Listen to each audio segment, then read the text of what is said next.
Hello viewers, let's change a simple mouse pointer into a beautiful and attractive mouse pointer highlighter for best video recording or delivery of presentation in presence of a highlighted mouse pointer. Open Google and type mouse pointer highlight. It appears, so select this and click on the first link.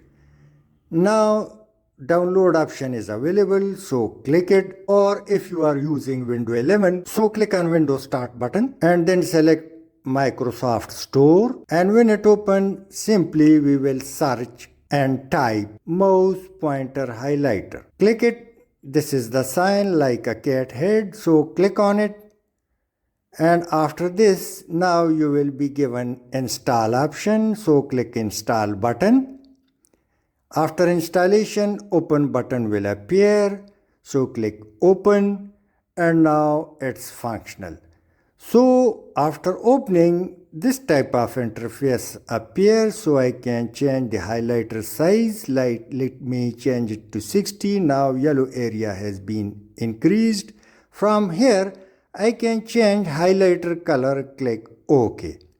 And if this is enabled, so I can select below color for a dot point, click OK. Now wherever I click, a dot will appear for a short time.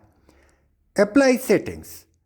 Now minimize this and use it on either Microsoft MS Word or PowerPoint or anything you are using for video recording. It will work efficiently. After closing, next time when you start it, so these steps are required. Now click on Start button and go to Microsoft Store, and now in search simply mouse pointer highlighter, but this time install will not appear. Just click open and it will work. Minimize it and use it or cross it. The second way you can open it, go to your downloads, and here the downloaded file is available, so double click it and once again you will be given open option and no installation would be required. So click open and just use it the way you like. So through this way you can highlight an area, either video recording or delivery of presentation. Thanks for watching.